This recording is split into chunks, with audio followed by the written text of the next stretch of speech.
زارا کا cosmic adventure.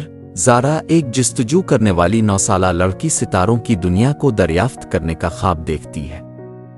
ایک رات جب وہ اپنے صحن میں ستارے دیکھ رہی ہوتی ہے تو ایک عجیب چمکتا ہوا خلائی جہاز اس کے سامنے اترتا ہے۔ اس میں سے زارب نامی ایک دوستانہ اجنبی باہر آتا ہے جسے اپنے جہاز کو ٹھیک کرنے کے لیے زارا کی مدد کی ضرورت ہوتی ہے۔ وہ دونوں مل کر مختلف سیاروں کا سفر کرتے ہیں تاکہ نایاب کاسمک کرسٹل اکٹھے کر سکیں۔ اس سفر میں زارا کی ملاقات روشنی میں باتیں کرنے والی مخلوقات، تیرتے ہوئے شہروں اور ایک ایسی کہکشاں سے ہوتی ہے جو رنگوں سے بھری ہوتی ہے جن کا اس نے کبھی تصور بھی نہیں کیا تھا۔ ہر کرسٹل کو جمع کرتے ہوئے زارا کائنات اور اپنے بارے میں بہت کچھ سیکھتی ہے۔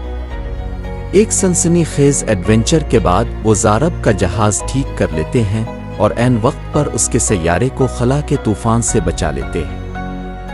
واپسی سے پہلے زارب اسے ایک ستارے کی شکل والا لاکٹ دیتا ہے جو ہر بار چمکتا ہے جب وہ زارا کے بارے میں سوچتا ہے، اور وعدہ کرتا ہے کہ وہ ایک دن دوبارہ ملیں گے۔